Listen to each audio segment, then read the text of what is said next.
Hello students, welcome to EPG Pathshala. I am Professor Panchapakeshan from University of Delhi. Today we are going to discuss about the module Discrete Symmetries.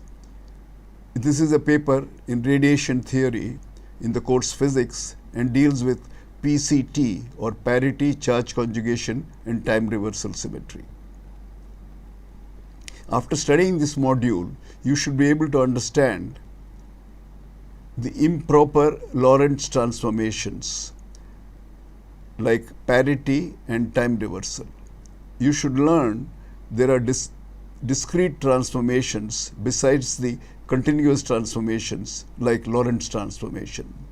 You should find out the behavior of Dirac fields under such transformations, especially parity. You should learn about the phase factor which can have values plus minus 1, plus minus I. You should learn about the behavior of scalar and vector fields and electromagnetic fields under parity. You should learn how time reversal requires antilinear and anti-unitary transformations.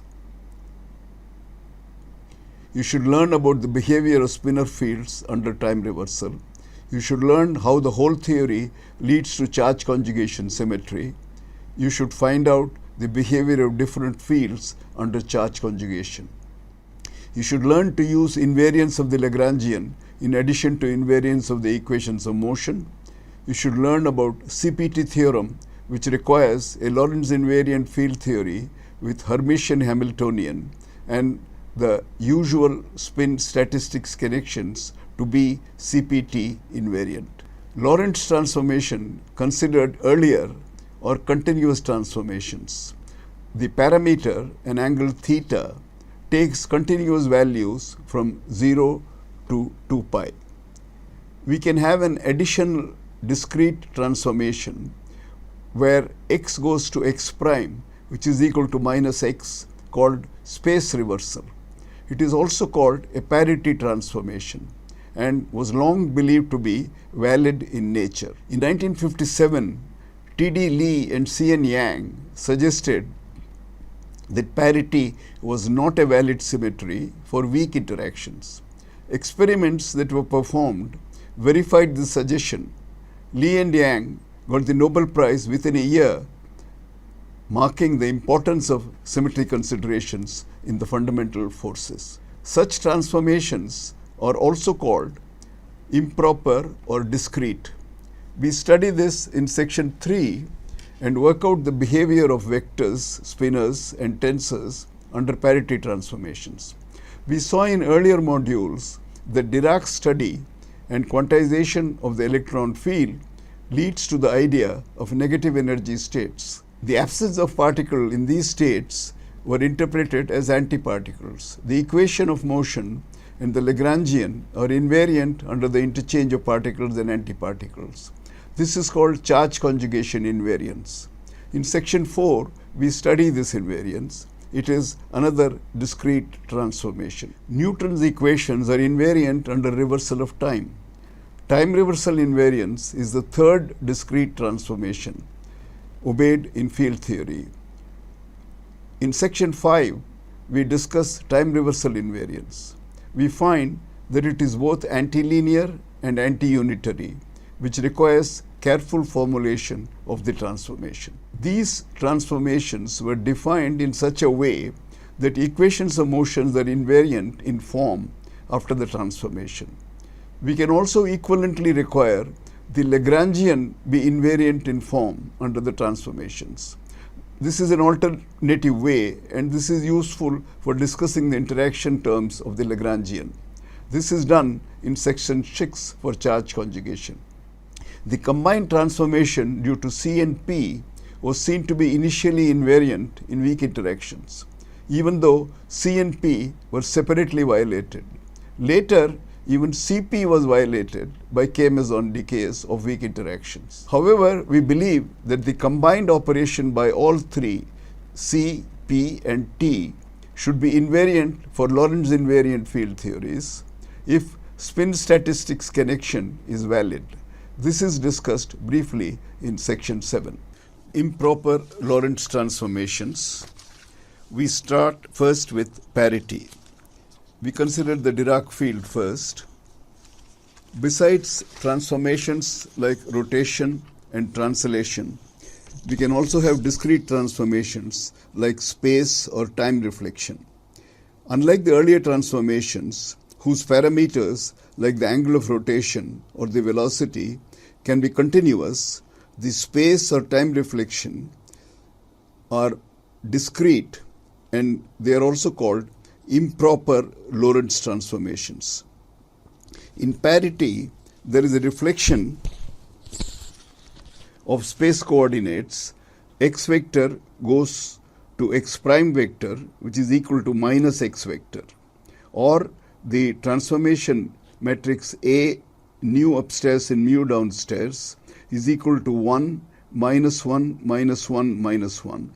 That is same as G nu mu, the metric tensor.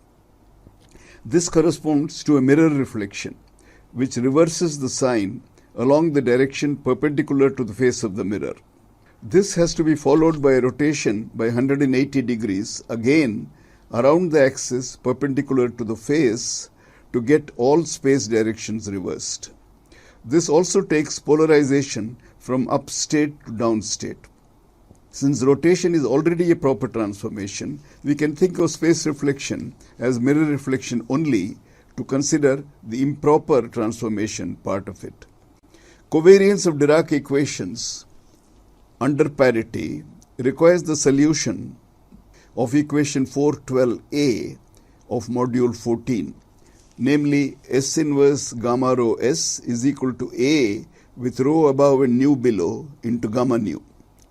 We cannot build up from infinitesimal transformations like rotations, as we are now dealing with an improper transformation, but we can solve equation 3.2 directly, denoting S equal to P for the case of parity transformation. 3.2 equation becomes P inverse gamma rho P is equal to A rho upstairs nu below into gamma nu is equal to G rho gamma rho, wherein the last term there is no summation is implied. Equation 3.3 is satisfied by P equal to exponential I phi, the phase factor, times gamma naught. This phase factor can be narrowed down to plus or minus 1 if you require that 4 reflections bring back the spinner to itself after rotation through 4 pi radians. As gamma naught is Hermitian, P is unitary. In the non-relativistic limit psi approaching the eigenstate, parity and positive in the non-relativistic limit psi approaches the eigenstate of parity, and positive and negative energy eigenstates at rest have opposite eigenvalues or intrinsic parities. Psi prime of x prime is equal to psi prime of minus x vector and time. So this is equal to exponential I phi into gamma naught operating on psi x vector t. For plane wave solutions, the parity transformation inverts the momenta and leaves the spin unchanged and classically expected. We derived the equation 3.2 in module 14 by demanding that the Dirac equation of motion be covariant under Lorentz transformation. We can also obtain the transformation properties by requiring that the Lagrangian or the action be covariant. We can also use the known interaction of various fields to derive the transformed fields. We next consider the electromagnetic field.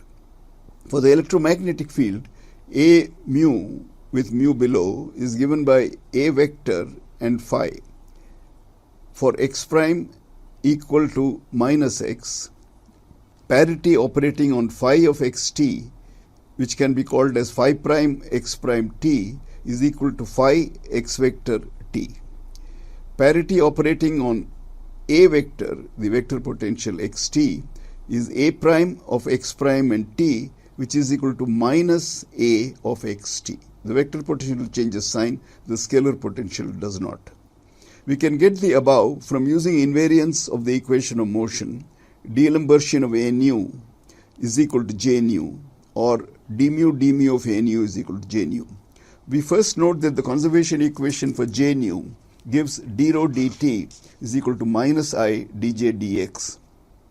As under parity, for a static charge density producing a Coulomb potential, the left hand side does not change sign. J must go to minus J.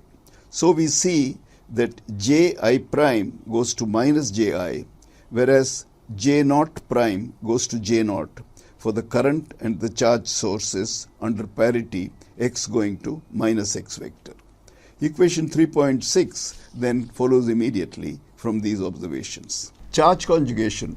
Dirac's equation leads to negative energies. To avoid them, Dirac postulated that all negative energy states are filled up, forming a Dirac sea. Positrons are holes in the sea when an electron is knocked out of the sea.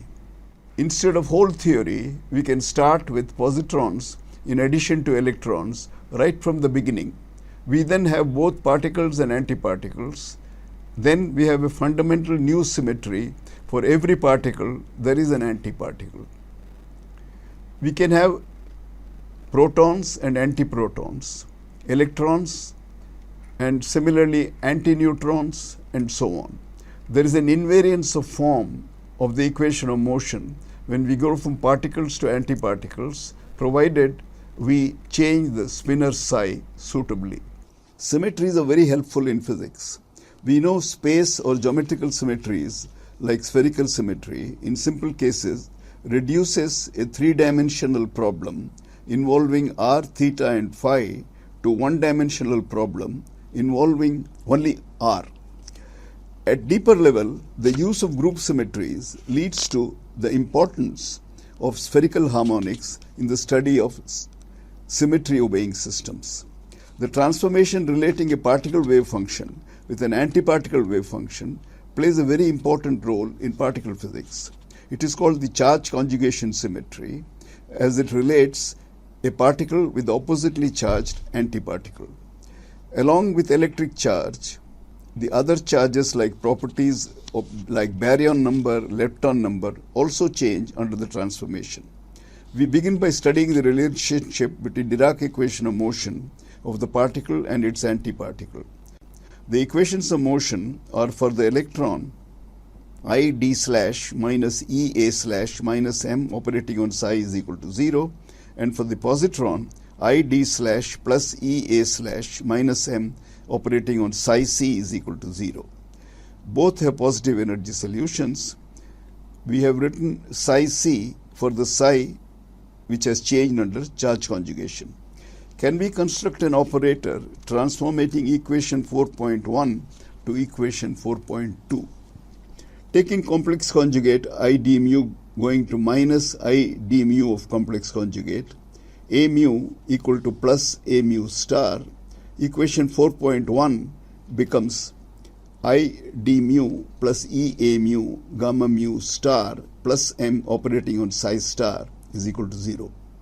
If we find a matrix specified by C into gamma naught satisfying the equation C gamma naught gamma mu star into C gamma naught inverse equal to minus gamma mu, or C gamma naught into gamma mu star is equal to minus gamma mu into C gamma naught, we achieve our object. So multiplying on the left by C gamma naught, equation 4.3 becomes plus I d mu into E a mu into minus gamma mu C gamma naught into psi dagger plus m into C gamma naught psi dagger is equal to 0. Or we can write it as I d slash plus E a slash minus m operating on C gamma naught psi star is equal to 0. If C gamma naught psi star is equal to C gamma naught transpose into psi star, which is equal to C psi bar transpose is equal to psi c, the charge conjugate wave function, we get the equation 4.2.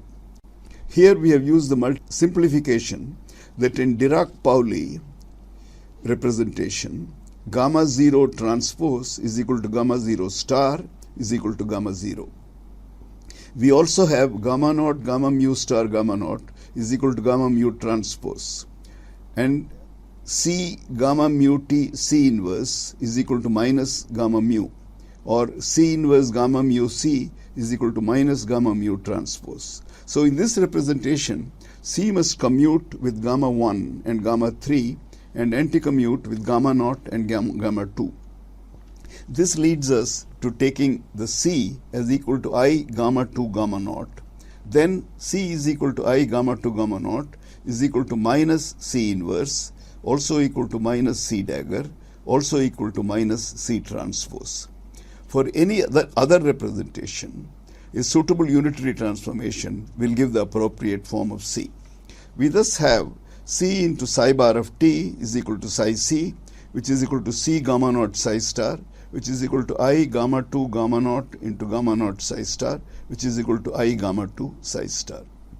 Consider the fourth solution of the free Dirac equation at rest. Psi 4, which is equal to 1 over 2 pi to the power 3 by 2 with a column matrix 0, 0, 0, 1 multiplied by exponential plus I into m into t. I gamma 2 operating on psi 4 star then gives us 1 over 2 pi raised to the power 3 by 2 column matrix with 1, 0, 0, 0 into exponential minus I m t. So absence of spin down negative energy electron at rest is equivalent to presence of spin up positive energy positron at rest under this transformation. Electromagnetic field. The charge conjugation transformation of electromagnetic field A mu takes it to minus A mu. This is because interaction is J mu into A mu, and the current J mu changes as the charge changes sign. So equation 4.2 takes the form ID slash minus EA slash minus M operating on psi C is equal to 0. This makes equation 4.1 and 4.9 have the same form, or they are covariant under charge conjugation. This implies that for each electron in the field A mu, there is physically possible state of positron in the field minus A mu. We next go to time reversal invariance. If the backward run movie describes a set of physically reliable observations, the dynamics is invariant under the time reversal defined as t going to t prime, which is equal to minus t. Under this transformation, the equation of motion must be form invariant. The equation is I ddt of psi is equal to h psi. Let tau describe the transformation t going to t prime, which is equal to minus t, then psi prime t prime is equal to tau operating on psi t. Multiplying by tau inverse, we have psi t is equal to tau inverse of psi prime t prime. Multiplying equation 5.1 from left by tau, we have d t prime of tau into I into tau inverse into psi prime t prime is equal to minus tau h into tau inverse psi prime t prime. Time reversal invariance then requires either tau h tau inverse is equal to minus Hamiltonian at t prime, or tau I tau inverse is equal to minus of I. The Hamiltonian for Dirac field is I gamma mu d mu minus m. We introduce the electromagnetic fields by going from normal to covariant derivatives, that is capital D mu, the covariant derivative, is equal to d mu minus E times A mu. The Hamiltonian becomes H is equal to I gamma mu d mu minus I E gamma mu A mu minus m. The behavior of vector and scalar potential under time t going to t prime equal to minus t is AI going to minus AI, as the currents producing the magnetic fields change sign under time reversal. However, A naught goes to A naught itself, as the scalar potential is produced by static charges which do not change sign under time reversal. As tau h tau inverse is not equal to minus h t prime, it is clear that tau I tau inverse has to become minus I. The reason for this was proved by Eugene Wigner in 1932 from deeper considerations. Anti-unitary and antilinear. The fact that we have to take the complex conjugate is because time reversal transformation is not linear but antilinear. While a linear transformation is of the form an operator acting on A1 psi 1 ket plus A2 psi 2 ket gives you A1 into O operator operating on psi 1 ket plus A2 into O operating on psi 2 ket. The antilinear transformation is of the form operator operating on the combined A1 psi 1 plus A2 psi 2 gives us A1 star operating on psi 1 plus A2 star operating on with O operating on psi 2. This is because time reversal symmetry implies tau of psi prime ket is tau of psi prime bra with tau of psi ket is equal to the bracket bra of psi into psi prime ket. Time reversal changes final state into the initial one. Such an operation was called anti-unitary by Wigner, who proved that any symmetry operation which transforms the states of the Hilbert space but leaves probabilities of all physical processes invariant can either be represented by an unitary operator which is linear or by an anti-unitary operator which is antilinear. We can also use the Lagrangian to discuss such transformations. Instead of using invariance of form of the equation of motion, one can also use the invariance of form of the Lagrangian, which for Dirac fields has the form L, the Lagrangian, is equal to psi bar of I d slash minus m into psi, which can be also written as psi dagger gamma naught and within brackets I gamma naught d naught plus I gamma I di minus m, all operating on psi. This is equal to psi dagger xt into I d dt plus I gamma naught gamma vector dot d vector minus m gamma naught operating on psi xt. To get the time reversed form, we have to take the complex conjugate and then take tau psi tau inverse is equal to psi t and tau psi dagger tau inverse is equal to psi t dagger. So tau operating on Lagrangian tau L tau inverse gives us the expression psi t dagger into minus I dt minus I gamma naught star gamma star into d of x minus gamma naught star m operating on psi of t, which is equal to psi t dagger operating on minus I d dt plus I gamma naught t gamma t dot dx minus gamma naught t m psi t. As gamma mu dagger is equal to gamma mu transverse dagger and gamma naught is Hermitian, gamma I is anti-Hermitian, we have gamma naught star equal to gamma naught t, while gamma I star is equal to minus gamma I t, t transfer transpose here. We define psi t of xt is equal to tau psi tau inverse, which is equal to capital T into psi x of minus t. And similarly, psi dagger t as psi dagger x of minus t into t dagger. We then get tau L tau inverse as equal to psi dagger into t dagger into I dd of minus t plus gamma naught t gamma vector t into dx vector minus gamma naught t of m into capital T into psi of x minus t, which is equal to Lagrangian of x vector with minus t if time reversal invariance is valid.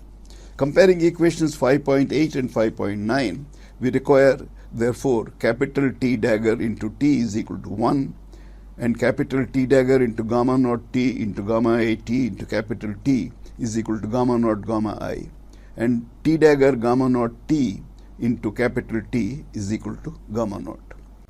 The first equation of 5.10 requires T to be a unitary matrix. This is required for both unitary and anti-unitary operators. In the two other equations of 5.10, it is convenient to use the charge conjugation matrix defined in section 4, equation 4.5, namely C inverse of gamma mu C is equal to minus gamma mu transpose, to replace the transpose of gamma mu. The third equation of 5.10 then gives T gamma naught T dagger is equal to gamma naught transpose, which is equal to minus C inverse gamma naught C, which can be written as C T gamma naught T dagger, which is equal to minus gamma naught C, or Ct gamma naught. This shows Ct anticommutes with gamma naught. Using this in the third equation of phi 10, we can show that Ct also anticommutes with gamma I. So Ct gamma naught gamma I is equal to gamma naught gamma I Ct. So Ct anticommutes with both gamma naught and gamma I like gamma phi, which shows Ct is proportional to gamma phi. So T can be written as phi T into C inverse gamma phi, where phi T is a phase factor. For simplicity, we'll drop the phase factor, which is always there. Interaction terms. We have so far considered the free field Lagrangian or equation of motion without any interactions. We will now examine the symmetries of the interaction terms in the Lagrangians. Historically, the non-invariance of weak interaction term under parity transformation by Lee and Yang was the first evidence of symmetry violation. We have seen that for quantum electrodynamics, the minimal electromagnetic interaction term has the form L interaction is psi bar A slash psi, which can be also written as psi bar gamma mu psi A mu. For Fermi fields, the interactions are always in this bilinear form with a coefficient B, psi 1 bar, capital F, psi 2. So F is sandwiched between psi 1 bar and psi 2 with a coefficient B, where we have allowed for the possibility that initial and final fermions be different. B is a complex coefficient. Under time reversal transformation, the modified interaction is tau L interaction tau inverse, which can be written as B star psi 1 dagger x minus t into f of t times psi 2 x minus t. So ft is equal to gamma naught into gamma phi into c into gamma naught star f star c inverse gamma phi into f star into c inverse gamma phi is equal to minus gamma phi gamma naught into minus gamma naught c into f star c inverse gamma phi, where we have used equation phi 11a, namely C gamma naught star is equal to C gamma naught t is equal to minus gamma naught c. So ft comes out as gamma phi c f star into C inverse of gamma phi. If f is equal to gamma naught, then ft is equal to minus gamma phi gamma naught phi, and using phi 11 again, so ft is equal to gamma naught. For f equal to gamma I, remembering gamma I star is minus gamma I transpose, we get ft is equal to minus gamma I. So gamma I changes sign, but ft for gamma I changes sign, but for gamma naught it does not. Behavioral of bilinear invariants under charge conjugation. Interactions are usually expressed as bilinear forms of fermions. The bilinear form psi 1 f psi 2, psi 1 bar f psi 2 under charge conjugation go to psi 1 bar c f psi 2 c. So we have taken a general case where the incoming and outgoing particle may be different. We use equation 4-5a to write psi c as c psi bar t. Psi c bar is then given by minus psi t c inverse, where we have used equation 4-5b to show this. Using these expressions, psi 1 bar c f psi 2 c is psi 1 bar t c inverse f c psi 2 bar transpose, which is equal to minus psi 1 transpose into g into gamma naught t into psi 2 star. To put it in the usual bilinear form, we use explicit spinor indices. G is equal to C inverse f c gamma naught t. Psi 1 t g gamma naught t into psi 2 star is equal to psi 2 1 alpha g alpha beta gamma naught t beta epsilon into psi 2 star epsilon. Rearranging this, we can write it as minus psi 2 bar multiplied by gt into psi 1.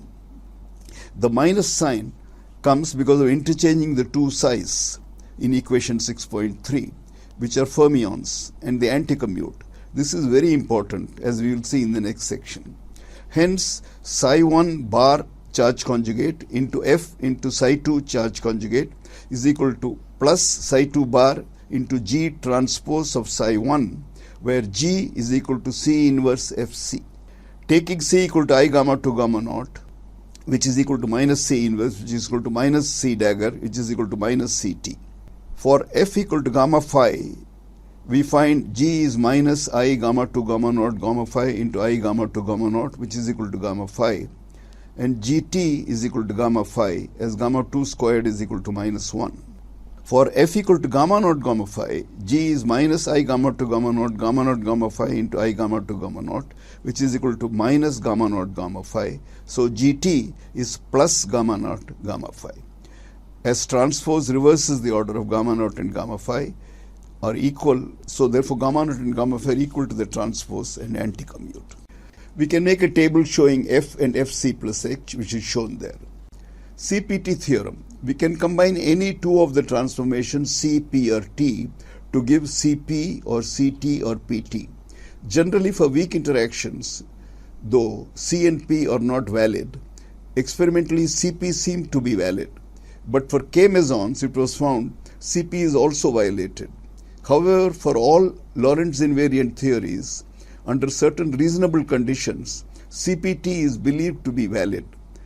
The change of bilinear forms with CPT and the combined CPT is given in the table, as P and T transformations often result in different signs for O and I equal to, for 0 and I equal to 1, 2, 3 components. It is convenient to use the notation minus 1 to the power mu is identically equal to 1 for mu equal to 0, and minus 1 to the power mu is equal to minus 1 for mu equal to 1, 2, 3. We include the bilinear tensor form as well as the derivative operator in our table. We notice that all Lorentz scalar combinations without any Lorentz index are invariant under the combined operation Cp and T. A crucial input is the anti-commutation of the two spinors, which we used in getting equation 6.3.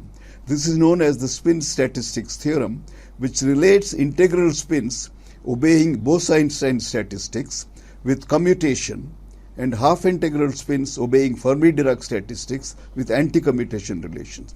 It has been shown that a Lorentz invariant quantum field theory with a Hermitian Hamiltonian and the normal connection between spin and statistics must obey CPT invariance. This is called CPT theorem.